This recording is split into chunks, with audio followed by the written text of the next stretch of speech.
I never told my son what his mother left in the cottage at the back of our property. When he married Jaclyn, I made sure she'd never get the key. While I was visiting my sister in Savannah, my son called me in a panic. Dad, she broke the window. She's inside right now going through everything. I've been preparing for this moment for 4 years, so I picked up my keys and started driving. Subscribe to the channel for more stories like this, and leave a comment telling me which state you're watching from. It was a Saturday in late October when everything fell apart. My sister Linda's place on East Gaston Street has this little screen porch out back where she keeps a pitcher of sweet tea going from April through November. We were sitting out there, just the two of us, watching the Spanish moss sway in the live oaks, not saying much. That's how it is with Linda. We don't need to fill every silence. My phone buzzed on the table between us. Tyler's name on the screen. My son doesn't call on Saturdays. Saturdays are when Jaclyn drags him to brunch at whatever overpriced place she found on Instagram that week. Tyler, I answered. Dad. His voice was all wrong. Tight and high, like when he was 12 and broke the neighbor's window with a baseball. You need to come home. Right now. What happened? It's Jaclyn. She found the cottage. The one in the back, past the pecan grove, the one you always keep locked. My hand tightened around the phone. 14 years.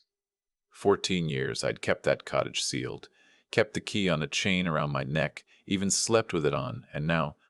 She broke one of the side windows, Tyler went on. I came home from the hardware store and saw her car pulled up on the grass near the tree line. She's in there right now, Dad. She's pulling things out of drawers. I can hear her through the broken glass. Have you gone inside? No, I didn't know what to do. What's in there? Why is she? Tyler, listen to me. Don't go in. Don't confront her. Call the Effingham County Sheriff's Office and tell them someone broke into a locked building on my property without my permission. Then call Philip Navarro. He's our family attorney. His number is in the red address book in my desk. Top right drawer. Dad, what is all this? Tell Philip it's time. He'll know what that means. Behind Tyler's breathing, I could hear Jaclyn's voice, muffled but sharp. Something crashed. Glass or ceramic. Is that her? I asked. She's yelling something. I think she's on the phone with someone. Don't engage. Call the sheriff. Call Philip. I'm leaving Savannah right now. Linda was already standing, holding my jacket. She didn't ask questions. She'd known Elaine, had watched my wife spend the last year of her life making plans instead of making peace. Linda understood exactly what was happening. Drive safe, she said. And Douglas, don't let that woman win. The drive from Savannah back to our place outside Rincon takes about 40 minutes on a good day. I made it in 30, my old Silverado pushing 80 on Highway 21, my mind cycling through everything that had led to this night. Elaine had been the one who saw it coming, not Jaclyn specifically, but someone like her. My wife grew up poor in Jessup, Georgia, daughter of a mill worker who drank his paychecks, and a mother who never had a dollar she could call her own.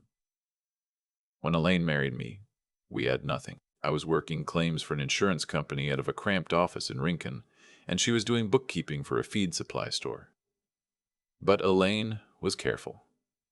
Elaine was patient. Every dollar that didn't go to groceries or the mortgage went into savings, then into investments, then into the small rental properties we started picking up when Effingham County was still cheap. By the time we were 50, we owned the house on 12 acres, 3 rental properties in town, and had a portfolio that our financial advisor said put us in a very comfortable position. Comfortable was Elaine's word. She never said wealthy. She'd grown up watching what happened when people found out you had money, and she never wanted that attention. Then the diagnosis came. Pancreatic cancer. 14 months from the first scan to the last breath. But Elaine didn't spend those months feeling sorry for herself. She spent them building a fortress around our son.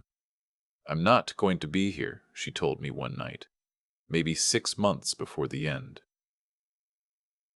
She was sitting up in our bed, thin as a rail but still sharp, still planning. And Tyler's too trusting. He got that from you, Douglas. He sees the good in everyone. And someday, that's going to get him hurt.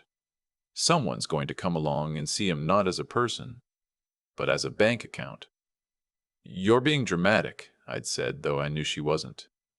I'm being realistic. My mother lost everything when my daddy died because she married the first man who was nice to her, and he bled her dry in 2 years. I will not let that happen to our boy. So he'd done it. Hired Philip Navarro, a sharp estate attorney out of Savannah, and set up an irrevocable trust. The house, the rental properties, the investment accounts, the life insurance, everything went into a trust that only Tyler could access, and only under specific conditions. No spouse could touch it. No divorce court could divide it. It was airtight. And the cottage, the old 2-room building that had been a sharecropper's cabin back when this land was part of a larger farm that became our vault. Elaine had me install a proper door with a deadbolt, add window locks, run electricity out there, refilled it with copies of every financial document, the trust paperwork, property deeds, insurance policies, bank statements going back 20 years. She organized it all in filing cabinets with color-coded folders in her neat, precise handwriting. But she also put something else in there: photo albums, her recipe box, the quilt her grandmother had made for our wedding, letters she'd written to Tyler, one for his wedding day, one for when he had his first child, one for when he had his first child, one for when he turned 40. And the leather-bound journal she'd asked me to keep. Write down everything, she said. When someone comes along and Tyler can't see what they're doing, you'll need proof. Not just feelings. Proof. I thought she was overdoing it. Tyler was 24 then, just starting his career at an engineering firm in Savannah. Smart kid, good head on his shoulders. Who was going to fool him? Jaclyn Renault fooled him. She showed up 4 years ago. Tyler brought her to Sunday dinner, driving up the long dirt road to the house with the windows down, and Jaclyn's blonde hair blowing in the breeze like a shampoo commercial. She stepped out of Tyler's truck, wearing a sundress that probably cost $300 and sandals that definitely cost more than that. She had a bottle of wine in one hand and a smile so wide and so perfect it looked rehearsed. Mr. Beck, Kerrigan, it is such a pleasure. Her accent was thicker than sweet tea, which I later learned was manufactured. She'd grown up in New Jersey. Tyler's told me so much about your beautiful property. How many acres is this?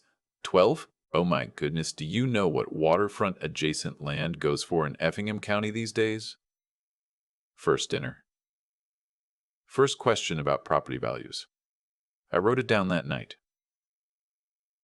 Over the next 6 months, she was relentless. Every Sunday dinner came with new questions wrapped in compliments. Douglas, you and your late wife must have been so smart with money. Tyler says you were in insurance. That's such a stable career. And these rental properties. 3 of them? How wonderful. Do they generate good income?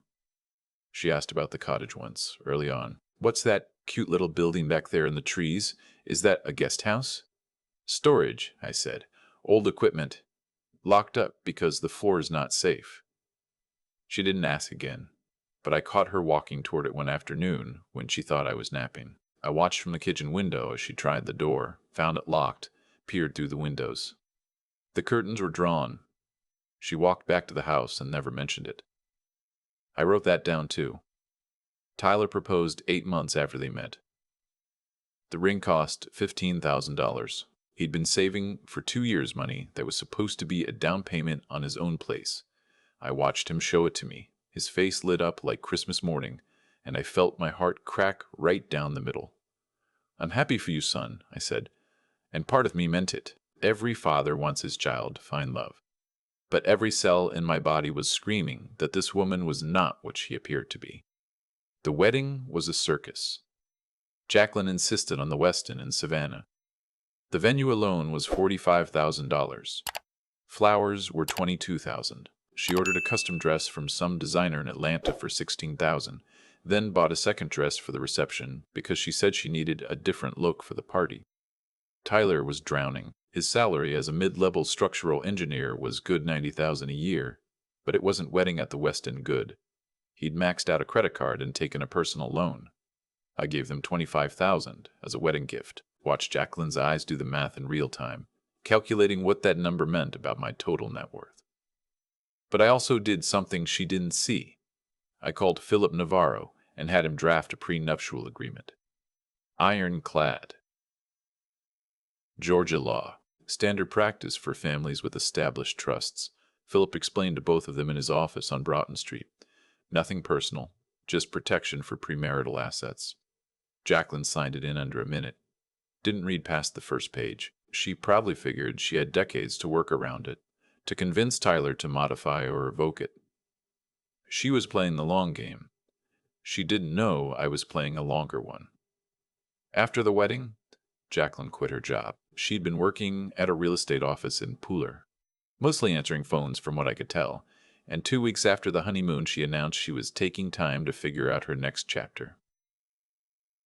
That next chapter apparently involved spending Tyler's money at an alarming rate. A Lexus SUV, $78,000. Tyler co-signed the loan because Jaclyn's credit wasn't good enough on her own. Payments were $1,300 a month. New furniture for their apartment in Savannah, $31,000. The apartment was a rental. A membership at a yoga studio in the historic district, $480 a month. Every Sunday, Tyler looked more tired. The light in his eyes dimmed a little more each week. He'd stopped talking about saving for a house, stopped talking about the fishing trip to the Altamaha River he'd been planning for years. All his money was going somewhere, and that somewhere had blonde hair and a manufactured accent. I documented everything. Every purchase I learned about, every manipulation I observed, the journal Elaine had asked me to keep was filling up. October 14th, Jaclyn suggested they move into my house. There's so much space, Douglas, and you're not getting any younger. Wouldn't it be nice to have family close? I said no. She smiled and changed the subject, but I saw her jaw tighten. November 3rd. Jaclyn asked Tyler to have a conversation with me about my estate plan. Tyler brought it up awkwardly over pot roast. Jaclyn thinks it's responsible for couples to understand the full financial picture of their families. I told him my finances were my business until the day I died or chose to share them. He looked embarrassed. Jaclyn, listening from the kitchen doorway, looked furious. January 20th. Jaclyn posted photos of my living room on Instagram. Tagged the location. Captioned it, "It's Sunday at the family estate." Estate. We lived in a farmhouse. A nice one, but a farmhouse. She was building a narrative. March 8th. Tyler mentioned casually that Jaclyn thought they should look into what the rental properties were generating in monthly income. She says it's important for our financial planning as a couple. I told him the rentals were held in the trust and had nothing to do with their financial planning. He didn't bring it up again. But I knew she would. And she did. Quietly, persistently, like water wearing down stone. Every few weeks, a new angle, a new question, a new suggestion that Tyler should talk to his dad about money. Then came the night. Everything turned. I'd been at Linda's in Savannah for 3 days. A short visit. Jaclyn knew I was away because Tyler had mentioned it at dinner the previous Sunday. I remember her face when he said it. Just a flicker, like someone filing away useful information. She'd waited until Tyler went to the hardware store on Saturday afternoon. Then she'd driven out to the property, parked her Lexus near the tree line where it wouldn't be visible from the main road, walked to the cottage, and smashed a side window with a rock. By the time I pulled up the driveway at 7:45 that evening, a sheriff's deputy was already there. His cruiser was parked near the pecan grove, blue lights cycling lazily against the darkening sky. Tyler's truck was beside it, and Jaclyn's white Lexus was right where Tyler had said it would be, pulled up on the grass like she owned the place. I parked and walked toward the deputy. He was young, couldn't have been more than 25, and he looked uncomfortable with the situation. "Mr. Kerrigan, I'm Deputy Ballard. Your son called about a break-in." "That's correct. Someone broke the window on my cottage and entered without my authorization." "Your daughter-in-law says she had permission to. She did not. That building has been locked for 14 years. No one has a key except me. She broke a window to gain entry. That's breaking and entering. From inside the cottage, I could hear Jaclyn's voice, high and indignant. Tyler was standing near the door, arms crossed, his face a mask of confusion and exhaustion. Dad. He looked at me with eyes that reminded me so much of Elaine's it hurt. What is all this? There are filing cabinets in there. Photo albums. Mom's things. Why is all this out here, not in the house? Because your mother put it here for a reason. And we're going to talk about that. But first, I turned to the deputy. I'd like her removed from my property. Jaclyn appeared in the doorway of the cottage. Her hair was disheveled, her designer jeans dusty at the knees. She'd clearly been going through the lower drawers. In her hand, she held a folder, one of Elaine's color-coded folders. Green, which I knew contained the trust documents. Douglas, this is ridiculous, she said, her voice coated in that sweet venom she'd perfected. I'm family. I have every right to know what's being hidden from us. These are documents about our family's finances. Tyler deserves to know. Put that folder down, I said. You can't keep secrets from your own son. That folder contains legal documents belonging to a trust that you have no connection to, no claim on, and no right to read. Put it down, or Deputy Ballard can explain what happens when stolen property is found in someone's hands after a forced entry. She put the folder down. The deputy took her statement, took mine, took Tyler's. He explained that since it was a family matter and nothing appeared to be missing or damaged beyond the window, he'd file a report, but no charges would be pressed tonight unless I wanted to pursue it. I didn't. Not yet. I had something more important to do. Tyler, come inside the house. We need to talk. Jaclyn started to follow. I stopped at the front porch. Just Tyler, I said. Excuse me? I'm his wife. Whatever you have to say to him is between a father and his son. You can wait in your car. The look she gave me could have curdled milk, but Tyler didn't argue for her, didn't insist she come in. That told me something had already shifted in him, some small crack in the illusion. We sat in the kitchen, the same kitchen where Elaine used to make peach cobbler on Sunday mornings, where Tyler had done his homework at this very table, where our family had been whole and simple and good. Tell me, Tyler said. All of it. So I did. I told him about Elaine's plan, about the months she'd spent, weak and fading, working with Philip Navarro to build protections around him, about the trust, how it held everything, the house, the 12 acres, the rental properties, the investment accounts, the life insurance, all of it structured so that only Tyler could access it, and only under conditions that specifically excluded any spouse. How much? He asked quietly. The house and land are worth about $1.4 million now. Effingham County's grown a lot. The 3 rental properties are worth another $600,000 combined. The investment portfolio is just under $500,000, and the life insurance policy is $750,000, payable into the trust. Tyler sat back in his chair like he'd been pushed. $3.2 million. Your mother and I lived below our means for 40 years. We invested carefully. She was brilliant with money, Tyler. Brilliant. And the prenup? Ironclad. Philip designed it specifically to work with the trust. In the event of divorce, Jaclyn has zero claim to any assets held in the trust, which is everything. Georgia law supports it. She signed it voluntarily, in the presence of counsel.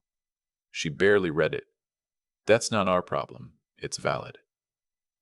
Tyler was staring at the table. I could see him doing what I'd been hoping and dreading he'd do, replaying the last 4 years through new eyes. The questions, he said slowly. All her questions about property values and rental income and estate planning, she was assessing, calculating, building a financial picture so she could figure out how to access it. And the cottage? Your mother and I set it up as a secure location for every important document. Trust paperwork, property deeds, insurance policies, financial records, and letters she wrote to you. His head came up. Letters? She wrote you 3. 1 for your wedding day. I should have given it to you then, but I didn't trust that Jaclyn wouldn't read it. It's still in the cottage, in a box on the shelf beside her recipe collection. Tyler pressed his palms into his eyes. Oh God, there's more. I reached into the bag I'd grabbed from my truck. The leather journal. 4 years of observations. Every entry dated, every manipulation documented in my steady, careful handwriting. Your mother asked me to keep this. A record of anything I noticed. Red flags. Patterns. I opened to a flag page. October 4 years ago. First dinner. How many acres is this? Do you know what waterfront adjacent land goes for in Effingham County these days? She assessed the property value before she'd finished her first glass of tea. I turned forward. 6 months later. She asked you to talk to me about my estate plan. You'd been dating 8 months. 8 months, Tyler. Another page. The Instagram posts. She tagged my house as the family estate. She was building a public image of wealth for her followers. Stop, Tyler said. Not angry. Gutted. One more thing. I pulled out a printout. 2 months ago, she searched on the family computer, the one connected to our home network, how to contest an irrevocable trust in Georgia, spousal rights to family trust Georgia, and can a prenup be voided after marriage? Tyler, I had Philip set up monitoring on the home network years ago. Everything gets logged. The kitchen was silent except for the old clock on the wall, the one Elaine had found at an antique shop in Statesboro. It ticked the way it always had, steady and sure, the way Elaine had been. I need to see the messages, Tyler said. What messages? I found something 3 weeks ago. On her phone. She'd left it unlocked on the bathroom counter while she was in the shower. There was a text thread with her friend Brittany from Jersey. He paused. I read some of it. I didn't want to believe what I was seeing, so I told myself I was taking it out of context. What did it say? His voice dropped to barely a whisper. She told Brittany, the old man's sitting on a gold mine and doesn't even know I've been working on Tyler for years. Once I figure out how the trust works, I can get him to modify it. Just gotta be patient. That was from August. The room felt very still. There was another one, Tyler continued, his jaw working. His dad's going to Savannah this weekend. Perfect time to check that shed he keeps locked. There's gotta be paperwork in there that tells me exactly what we're dealing with. So she'd been planning it, waiting for me to leave. Using Tyler's own trust in her to get the timing right. I saw those messages, and I told myself there was an explanation. Tyler said, I told myself I was overreacting, because if I admitted what they meant, then I had to admit the last 4 years of my life where he couldn't finish. I let the silence sit, didn't rush him. Some things need space to settle. Then the back door banged open and Jaclyn walked in. She'd been waiting in her car for exactly 11 minutes before she decided her patience was worth less than her agenda. This is absurd, she announced, standing in the kitchen doorway, arms folded. I'm not going to sit outside like a dog while you two plot against me. Tyler, your father is manipulating you. He's always manipulated you. He's controlling and paranoid, and he's been trying to break us up since day one. Sit down, Jaclyn, I said. She looked surprised that I wasn't raising my voice.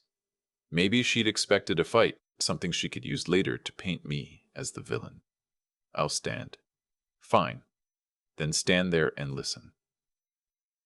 I placed the journal on the table. I've spent 4 years documenting every move you've made toward this family's assets. Every question you disguised as polite conversation. Every suggestion you planted in Tyler's head about estate planning and financial transparency. Every Instagram post you staged to look like you were already part of the wealth. That's insane. You've been spying on me. I've been paying attention. There's a difference. I opened the journal. You asked about property values at the first dinner. You pushed Tyler to ask about my estate 8 months into dating. You quit your job 2 weeks after the wedding. You ran up $78,000 in car debt under Tyler's name. You've spent over $120,000 in 4 years and earned exactly zero. I was supporting our household. You were spending his paycheck while pretending to look for work. I kept my voice level. Elaine had taught me that. Stay calm. Calm is power. And when spending wasn't enough, you started trying to find out what else you could get your hands on. You searched how to contest a trust. You searched spousal rights to inherited assets. You broke into a locked building on my property to steal financial documents. I didn't steal anything. Deputy Ballard's report says otherwise. Forced entry through a broken window. You were holding a trust document when I arrived. That's trespassing and attempted theft. Jaclyn's face had gone white. The mask was slipping. The sweet smile, the honeyed accent, the wide-eyed southern charm, all of it cracking like old paint. She turned to Tyler. Baby, don't let him do this. He's your father, not your owner. We're a team. Everything he has is going to be yours someday, and what's yours is ours. That's what marriage means. Tyler looked at her, and I saw the exact moment the last thread snapped. What was Brittany's number again? He said quietly. The one from Jersey, because I went back and read more of those messages, Jaclyn. All of them, 2 years' worth. Her mouth opened, closed. You told her I was easy to manage. That, I believed anything if you said it sweetly enough. You told her moving to a small town in Georgia was worth it for the payout. You called my mother my dead mother, the gift that keeps on giving, because her trust meant there was guaranteed money you'd eventually get to. His voice broke on that last part, and I saw in his face the same raw grief I'd felt when Elaine died. Except Tyler wasn't mourning a death. He was mourning a lie. Those messages are private, Jaclyn said, her voice cold now. The accent had disappeared entirely. Pure Jersey. You had no right to read them. You had no right to marry me for my father's money. The silence that followed was absolute. Even the clock on the wall seemed to hold its breath. The prenuptial agreement is valid and enforceable under Georgia law, I said. Philip Navarro confirmed it this afternoon. In the event of divorce, you receive only what you brought into the marriage. Your personal belongings and a car loan you can't afford. You can't do this. It's already done. Elaine did it 14 years ago. Every asset is in an irrevocable trust. Even if I died tonight, you'd never see a penny. It goes to Tyler, managed by the trustee, protected from exactly this kind of situation. Every protection she put in place, Tyler said, was because she knew someone like you would come along. Jaclyn stood in the doorway of my kitchen, the kitchen where Elaine had made biscuits every Saturday morning, where Tyler had taken his first steps holding on to the edge of this buried table, and she looked like someone who'd just realized the poker game she'd been playing for 4 years had been rigged from the start. Not rigged. Defended. If I leave tonight, she said, I'm not coming back. The same desperate bluff. If I can't have what I want, I'll threaten to take away my presence, as if that's worth something. Tyler met her eyes. His were red, his cheeks wet, but his voice was steady. I know. She packed in 30 minutes. I sat in the kitchen while Tyler stood at the top of the stairs, watching her move between the bedroom and the bathroom, grabbing clothes and toiletries and the expensive candles she kept on every surface. She made noise about it, slammed every drawer, yanked hangers off the rod so hard the closet shelf rattled. When she came down, she had 2 suitcases and a garment bag. Her face was blotchy, mascara smeared, hair tangled. She looked nothing like the polished, perfect woman who'd walked up our dirt driveway 4 years ago with a $300 sundress and an $85 bottle of wine. At the door, she stopped. I need money for a hotel. Tyler pulled his wallet from his back pocket, counted out 4 20s. $80. She stared at the bills like he'd slapped her. After everything, your bank card works. There's about $900 in the joint account. Take what you need. What I need, she said, and her voice cracked, is for you to realize what you're throwing away. Tyler didn't answer. She pushed through the screen door and walked down the porch steps into the October night. The air smelled like fallen pecans and coming rain. Her Lexus started with a soft hum, the sound of $1,300 a month driving away. The screen door swung shut. Tyler stood there staring at it for a long time. Then his shoulders folded in, and he sat down on the bottom step and put his face in his hands. And the sounds that came out of him were the sounds of a grown man learning that love can be a con job. I sat down beside him. He leaned into me the way he used to when he was small and scared of thunderstorms, and I held him. 67 years old, my bones aching from the drive, holding my 38-year-old son while he fell apart on the stairs his mother used to sit on while shelled peas. How did I not see it? He said through the tears. 4 years, Dad. 4 years, and I never saw it. You loved her. That's not stupidity. That's just being human. Mom saw it. She didn't even know Jaclyn, and she saw it. Your mother saw the pattern. She lived it. Her own mama lost everything to a man who married her for what she had. Elaine swore it wouldn't happen to her child. Tyler wiped his face with the back of his hand. You tried to warn me. I could feel it. Every Sunday dinner, you watching her, being polite but never warm. And I told myself you were just being difficult, overprotective. I would rather have been wrong, I said, and I meant it with everything in me. I would have given anything to be wrong about her. We sat on those stairs until past midnight. Then Tyler said, "Take me to the cottage. I want to see what Mom left." We walked through the dark, past the pecan grove, the October air cool against our faces. I had a flashlight. The broken window glinted in the beam, a jagged mouth in the side of the old building. I unlocked the front door and turned on the light. Tyler stepped inside and stopped. The filing cabinets along the left wall, labeled in Elaine's handwriting, green for legal, blue for financial, red for insurance, yellow for property. The shelves on the right wall, holding photo albums, her recipe box, the wooden jewelry chest her father had made before the drinking got bad, a stack of watercolor paintings she'd done during chemo when her hands were still steady enough. You kept everything, Tyler said. Couldn't bring it into the house. Too much. It would have buried me. But I couldn't let go either. So it stayed here where I could visit when I needed to. He walked to the shelves and picked up a photo album. Opened it. Elaine at 25, standing in front of our first apartment, wearing a yellow sundress and laughing at something I'd said. She was so alive in that picture, it made my chest hurt even now. I forget what she looked like healthy, Tyler said quietly. She was something. He set the album down and opened the filing cabinet. In the very front, in a manila envelope, sealed, with Tyler's name in Elaine's handwriting. What's this? A letter. She wrote it about 2 weeks before the end, asked me to give it to you when the time was right. His hand shook as he opened it. 3 pages, front and back, in Elaine's careful cursive. The handwriting of a woman who was dying but refused to leave her son unprotected.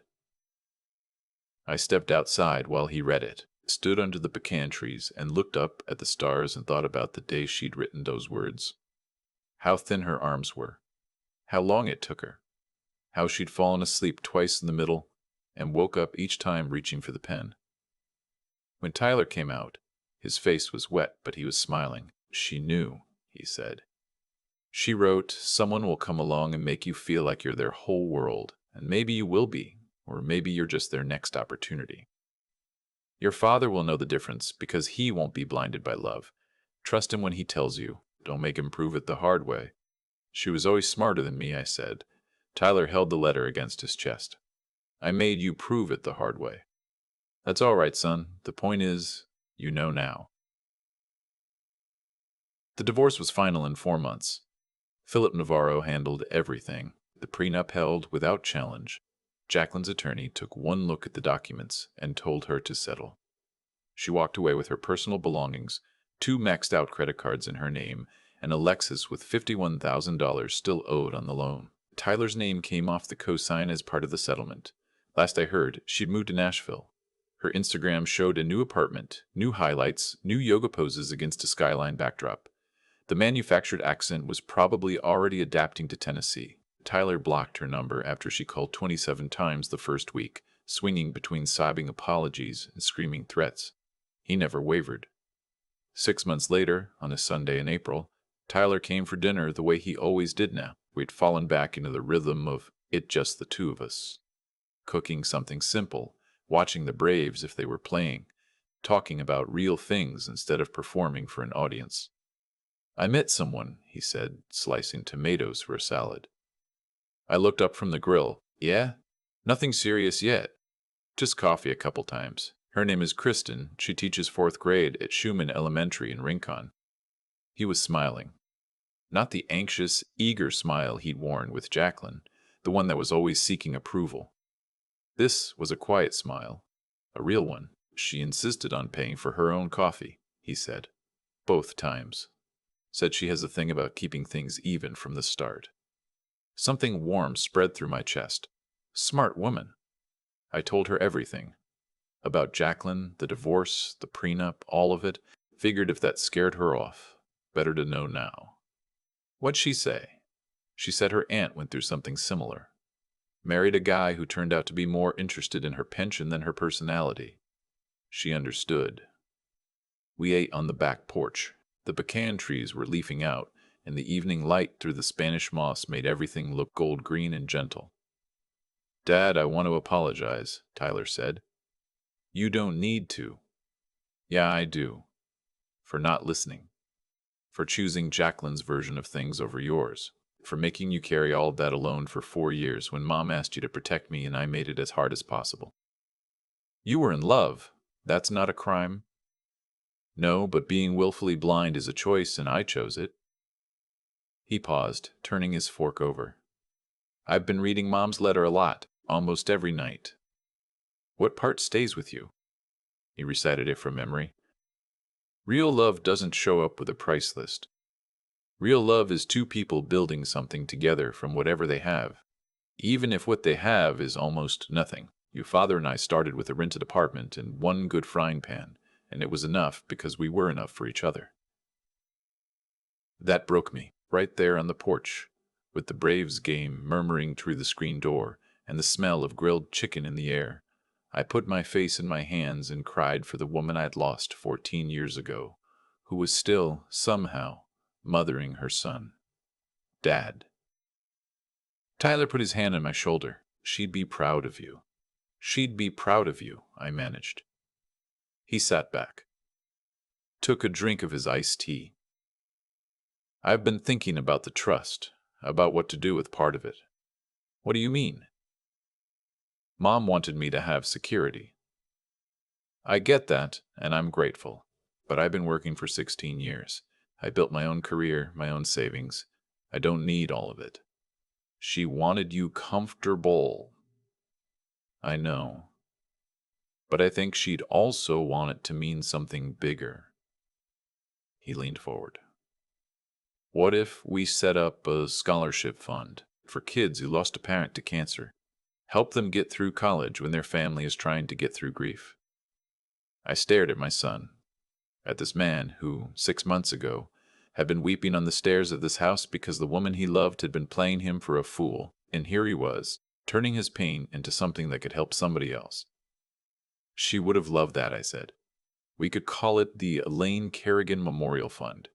Keep enough in the trust for the house and a safety net. Use the rest to send kids to school who might not get there otherwise." "Tyler." "Yeah? Your mother would be so proud of you right now she wouldn't be able to stand it." He laughed. A real laugh. The first real laugh I'd heard from him in a long time. We spent the rest of the evening planning it out. By the time his taillights disappeared down the dirt road, we'd sketched out a fund that would help 4 students a year with tuition and books. Kids who'd lost a parent and were trying to hold their futures together with both hands. I stood on the porch and watched the dust settle behind his truck. The night was warm, the way October nights in Georgia can be when the summer doesn't want to let go. Crickets and tree frogs and the occasional rustle of something moving through the pecan grove. I walked inside, past the mantel where Elaine's photo sits, the one from our 10th anniversary, taken at Tybee Island. She's 35 in that picture, tan and laughing, the wind whipping her dark hair across her face. She looks like someone who expects a long, happy life. "We did it, Elaine," I said to the photo, "the way I've talked to her every night for 14 years. He's okay. He's going to be just fine." I could almost hear her answer. That little hum she used to make when something turned out the way she'd planned. Half relief, half told you so. Jaclyn had walked away with nothing because she'd never understood what she was really looking at. She'd seen the property, the rentals, the investment accounts, and thought that was the treasure. She'd missed the whole point. The real wealth was in a handwritten letter kept in a dead woman's filing cabinet, in a recipe box full of index cards smudged with butter and flour, and a quilt stitched by hands that had been still for 60 years, in a journal kept by a man who loved his son enough to write down the truth every single week for 4 years, even when his son didn't want to hear it. Jaclyn saw numbers. She never saw love. I climbed the stairs that night thinking about Tyler and Kristen, the teacher who paid for her own coffee, about the scholarship fund that would carry Elaine's name into classrooms and lecture halls she'd never see, about the cottage in the pecan grove, still holding everything that mattered. The key was warm against my chest where it hung on its chain. The lock on the cottage door was secure, but what it protected wasn't really documents anymore. It was a love story that started 43 years ago in a rented apartment with one good frying pan, and it was still being written, one Sunday dinner at a time. And that was the only inheritance that truly mattered.